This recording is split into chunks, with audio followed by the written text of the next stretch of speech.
आगामी लोकसभा 2024 के चुनाव को लेकर राजनीतिक पारा धीरे धीरे चढ़ने लगा है।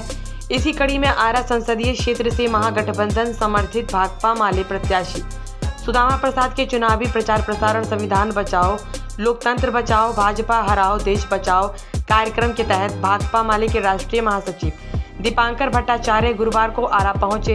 इस दौरान दीपांकर भट्टाचार्य ने जिला पार्टी कार्यालय में एक प्रेस वार्ता को भी संबोधित किया, जहां उन्होंने केंद्र की मोदी सरकार और सूबे की नीतीश सरकार पर जमकर निशाना साधते हुए हमला बोला है। मीडिया से बातचीत के दौरान दीपांकर भट्टाचार्य ने कहा कि सरकार ने 400 पार का नारा दिया है ताकि उनकी सरकार पूर्ण बहुमत में आने के बाद संविधान को बदल सके, जबकि दीपांकर ने वीवीपैट से चुनाव कराने पर भाजपा को ही रही दिक्कत का खुलासा करते हुए कहा कि वीवीपैट को लेकर सुप्रीम कोर्ट ने आयोग से भी सवाल किया है। ऐसे में मुझे लगता है कि आयोग को सुप्रीम कोर्ट की बात को सुननी चाहिए। वहीं इलेक्ट्रोल बॉन्ड को लेकर भी दीपांकर भट्टाचार्य ने बीजेपी सरकार को घेरते हुए कहा कि इलेक्ट्रोल बॉन्ड इतना बड़ा घोटाला हुआ है जो घोटालों का भंडार है, और इस पर सुप्रीम कोर्ट ने जो कहा है इस पर इनकी सरकार कह रही है कि कोई भी अगर इलेक्टोरल बॉन्ड को लेकर बोलेगा वो पछताएगा। इसका मतलब साफ होता है कि वो सुप्रीम कोर्ट को भी धमकी दे रहे हैं। ये लोग पूरी सत्ता को कायम कर जबरदस्त भ्रष्टाचार करना चाहते हैं। नरेंद्र मोदी जी चुनाव में आप बोल रहे हैं जो लोग इलेक्टोरल बॉन्ड के खिलाफ बोलेंगे उनको पछताना पड़ेगा। तो हमें लगता है कि ये सुप्रीम कोर्ट के लिए एक तरह से कहिए तो धमकी है कि क्या सुप्रीम कोर्ट ने गलत कुछ कह दिया। तो इस समय में ये भी बात बिल्कुल देश के सामने उजागर हो गई कि ये सरकार न सिर्फ इनके पास ये पूरी सत्ता चाहती है, लेकिन पूरी सत्ता पर जो कब्जा है उसके बल पर जबरदस्त भ्रष्टाचार भी इस समय हो रहा है। ये जो अंग्रेजी के बहुत पुराने चर्चित कहावत है, power corrupts, absolute power corrupt absolutely. तो सत्ता के साथ भ्रष्टाचार की संभावना जुड़ी रहती है, और इसीलिए बाबा साहब अम्बेडकर ने इस देश में संविधान लिखते समय इस बात पर उन्होंने जोर दिया था कि हिंदुस्तान में एक संसदीय लोकतंत्र हो, ताकि जो सत्ता है उस पर जनता का नियंत्रण, संसद में सवाल जवाब हो, मीडिया सवाल जवाब करे, जो तमाम संवैधानिक संस्थाएं हैं उन संस्थाओं की ओर से सत्ता के ऊपर एक नियंत्रण और निगरानी की पूरी व्यवस्था हो। हम देख रहे हैं कि ये पूरे नियंत्रण और निगरानी की जो पूरी व्यवस्था थी इसको केंद्र की सरकार वो लगातार खत्म कर रही है। और जब पावर एब्सोल्यूट हो जाएगा तो वो एब्सोल्यूट पावर और एब्सोल्यूट करप्शन ये दोनों जुड़वा भाई है, एक ही सिक्के के दो पहलू हैं।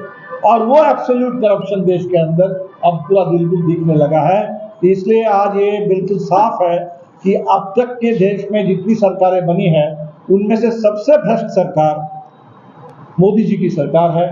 सबसे भ्रष्ट पार्टी भारतीय जनता पार्टी है। और जो कहते हैं कि हम भ्रष्टाचारियों को मिटा रहे हैं, भ्रष्टाचारियों को हम छोड़ेंगे नहीं, तो दरअसल वो कहना ही चाह रहे हैं कि भ्रष्टाचारियों को हम छोड़ेंगे नहीं और सारे भ्रष्टाचारियों को हम जुटाएंगे भारतीय जनता पार्टी में। और इसीलिए सही बिल्कुल लोगों ने कहा है कि बीजेपी का मतलब भ्रष्टाचारी जुटाओ पार्टी, भ्रष्टाचारी जुटाओ पार्टी है। चारों तरफ से देश के हर कोने से भ्रष्टाचारियों को पिछले 10 साल में 400 से अधिक विधायकों को खरीदा गया दूसरी पार्टियों के। 25 बड़े नेताओं के ऊपर मुकदमे चल रहे थे, जिन नेताओं को भाजपा में ज्वाइन करवाया गया, और भाजपा में ज्वाइन करने के बाद 23 नेताओं के ऊपर जो केसेस थे वो सारे केसेस खत्म हो गए। हाल ही में सबसे ज्यादा प्रफुल्ल पटेल के बारे में आपने देखा होगा कि सीबीआई ने उस केस को अब क्लोज कर दिया। तो भ्रष्टाचारियों का अभयारण्य है इस समय भारतीय जनता पार्टी। इस चुनाव में ये भी बहुत बड़ा मुद्दा है। और जो विपक्ष के ऊपर हमले हो रहे हैं, आप देख लीजिए कि 22 जनवरी राम मंदिर का उद्घाटन हुआ और उसके बाद से कुछ लोग ये समझ रहे थे कि राम मंदिर ही इस चुनाव में भारतीय जनता पार्टी का सबसे बड़ा कार्ड है। लेकिन भारतीय जनता पार्टी को ये मालूम है कि इस समय देश में इतना जबरदस्त जनता में असंतोष है, बेरोजगारी इतने चरम पर है, महंगाई इतनी चरम पर है, लोगों के सामने आर्थिक संकट इतना ज़्यादा है कि लोग ये चुनाव किसी मंदिर के मुद्दे पर लड़ने नहीं जा रहे हैं, वोट किसी मंदिर के नाम पर पड़ने नहीं जा रहे हैं। जनता अपने सवालों का जवाब मांग रही है। और इसीलिए हम देख रहे हैं कि पूरे सारे हथकंडे अपनाए गए। राम मंदिर उद्घाटन के तुरंत बाद भारत रत्न का भी इस्तेमाल हुआ। पहली बार हिंदुस्तान ने देखा कि भारत रत्न का भी इस्तेमाल राजनीतिक कारण से हो सकता है, और जो भारत रत्न दिए गए इस दौर में, उसके बाद सबसे पहले नीतीश जी गए। हमने देख लिया कि किस तरह से झारखंड में मुख्यमंत्री को गिरफ्तार कर लिया गया, और बात आगे बढ़ते बढ़ते अब केजरीवाल को भी गिरफ्तार कर लिया गया। तो विपक्ष के ऊपर इतने हमले, तो चुनाव में अगर चुनाव निष्पक्ष ना हो, चुनाव में बराबरी ना हो तमाम दलों के बीच में, तो वो कैसा चुनाव है? ये जो चुनाव हो रहा है, जिसमें बीजेपी की कोशिश है कि बस बीजेपी अकेले, उसके पास सब पैसे हैं, उसी के पास पूरी सत्ता है, उसी के पास पूरा प्रशासन है, पूरा प्रचार तंत्र उसके पास है, तो चुनाव बिल्कुल एक तरफा हो। लेकिन जनता इसको समझ गई है, ये चुनाव बिल्कुल ही देश को बचाने वाला चुनाव है, लोकतंत्र को बचाने वाला चुनाव है। और रोजगार का सवाल, किसानों का सवाल, आर्थिक संकट से जूझ रहे जो देश के छोटे कारोबारी हैं, छोटे दुकानदार हैं, इनके सवाल, ये चुनाव के सबसे बड़े सवाल हैं। इन सवालों को लेकर के हम लोग चुनाव में गए हैं।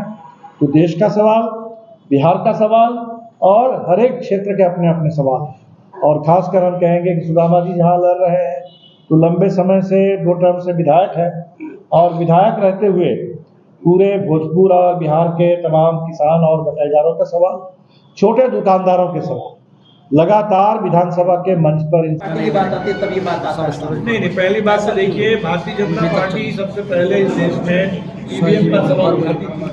भारतीय जनता पार्टी के जो इतने सवाल उठे थे, उसी के चलते ये वीवीपैट मशीन आई। और जब वीवीपैट मशीन आई तो वीवीपैट और ईवीएम को लेकर के हमेशा ही सवाल उठता रहा है। अब ये ज़रूर है कि सवाल को लेकर के इस समय पूरे देश में एक बड़ा जन आंदोलन खड़ा हुआ है। किसी पार्टियों का नहीं, पूरे देश के वकीलों ने खड़ा किया है, पूरे देश के नागरिक समाज ने खड़ा किया है। और मुझे इस बात की खुशी है कि सुप्रीम कोर्ट ने इसको सुना है और चुनाव आयोग से जवाब मांगा। ईवीएम तो सर कांग्रेस के कार्यकाल के दरमियान आया था उस समय, तो क्या सवाल देखिए, सवाल ईवीएम का मामला सिर्फ नहीं है, सवाल है कि चुनाव में पारदर्शिता और वोटर का भरोसा। तो चुनाव के 2-3 चीज़ें हैं हमारे देश में। लोकतंत्र के नाम पर तो बेसिकली चुनाव है, बाकी लोकतंत्र बहुत सीमित है। तो चुनाव के जो 2 महत्वपूर्ण चीज़ है कि वोटर को चुनाव पर भरोसा हो कि सही ढंग से चुनाव हो रहा है, हमने जिसको वोट दिया उसी को वो वोट मिला है। तो वोटर का भरोसा, और ईवीएम में वो पारदर्शिता नहीं है, ये तो चुनाव आयोग ने माना था, और तभी वीवीपैट लाया गया था कि सर चुनाव की बात हो रही है, लेकिन जनता का मुद्दा जो है, असल मुद्दा वो कौन है? इंडी गठबंधन के लोगों के पास एनडीए और बीजेपी है, बीजेपी के पास पाकिस्तान और आतंकवाद है। नहीं, एनडीए तो मुद्दा इसलिए बनता है कि वो सत्ता में है, तो सत्ता में जो है उनसे सवाल नहीं पूछेंगे तो किन से करेंगे? आरके सिंह ने कहा है कि सुदामा प्रसाद हमसे रिपोर्ट कार्ड मांग रहे हैं, उन्होंने कब रिपोर्ट जारी किया है? आपको लगता है कि चुनाव में मुद्दा बनेगा तरारी बनाम आरा की जो विकास की बात की जा रही है? तरारी बनाम आरा, अगर उनको ये लगता है कि वो एक विधानसभा से बात करेंगे, कर ले, कोई दिक्कत नहीं है। तरारी की बात है, अज्ञाओं की बात है, पूरे बिहार की बात है। तो रिपोर्ट कार्ड तो हम किसी एक सांसद से नहीं मांग रहे हैं, पूरे मोदी सरकार से। और साफ है कि मोदी सरकार के पास रिपोर्ट कार्ड नहीं है, जवाब नहीं है। जो नौजवान आज रोजगार के सवाल पर सवाल कर रहे हैं, उसका कोई जवाब मोदी सरकार के पास नहीं है। जो किसान एमएसपी मांग रहे हैं, उसका जवाब नहीं है, और इसीलिए बैरिकेड खड़ा करके, सड़क पर कील ठोक करके किसान को दिल्ली में आने से सरकार रोकती है। जो महिलाएं इस समय देश में सुरक्षा और सम्मान की मांग कर रही है, उनका कोई जवाब नहीं है। ब्रिजभूषण शरण सिंह के बारे में कोई जवाब नहीं है। इस समय पूरे बलात्कारियों का संरक्षण भारतीय जनता पार्टी के बारे में ही तो है कि बलात्कारी जुटाओ पार्टी और भ्रष्टाचारी जुटाओ पार्टी। तो ये जो पूरे भारतीय जनता पार्टी का पूरा स्वरूप उजागर हुआ, इसके बारे में कहीं कोई जवाब नहीं है। तो जवाब उनके पास नहीं है, तो चुनाव में जनता जवाब तो जरूर मांगेगी।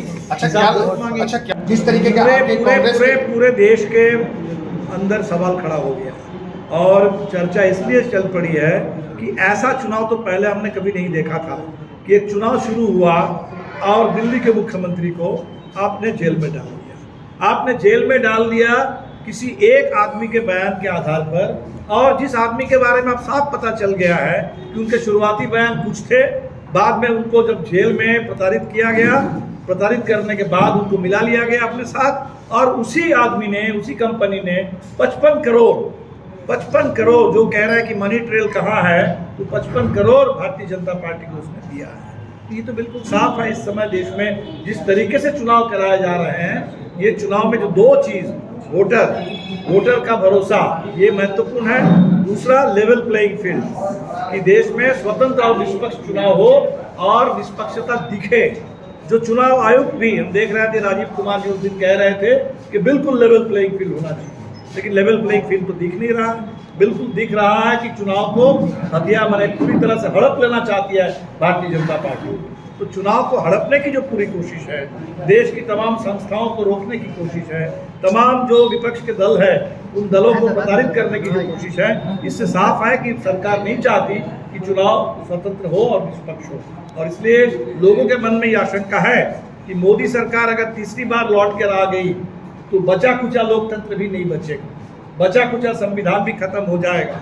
और इसीलिए ये देश के जनता इस बार के चुनाव को बिल्कुल जैसे 77 का चुनाव था, जैसे 2004 का चुनाव था, लोकतंत्र को बचाने के लिए कॉर्पोरेट लूट के खिलाफ संविधान के पक्ष में जनता जनादेश। हमने तो सब न्यायालय भाई एक न्यायालय में सुनाया, ऊपर भी न्यायालय है, हम न्यायिक प्रक्रिया में है।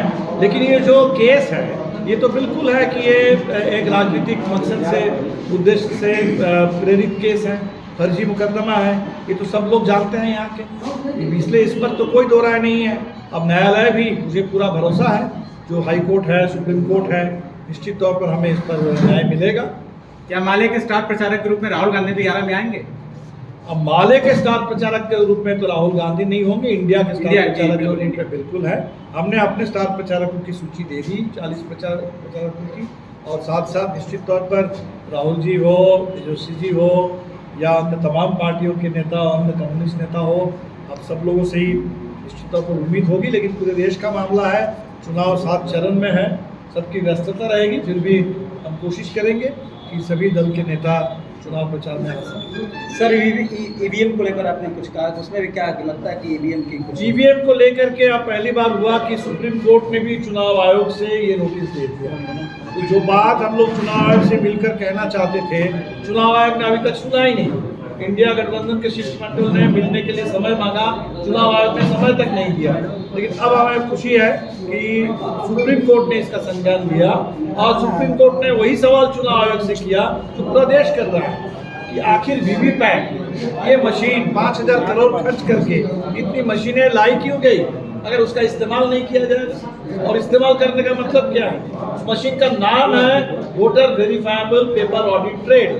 तो अगर वोटर ने वेरीफाई नहीं किया, वोटर के हाथ में वो पेपर नहीं आया, और वोटर ने जिस पेपर को वेरीफाई किया उसकी अगर गिनती नहीं हुई, तो वो मशीन का बेईमानी है, कोई मतलब नहीं होगा। ये सीधा सा सवाल पूरे देश ने पूछा है, सुप्रीम कोर्ट ने भी पूछ लिया है। हम उम्मीद करते हैं कि चुनाव आयोग इसका सही उत्तर देगा और वीवीपैट की 100% हमेशा ये चुनाव समय चर्चा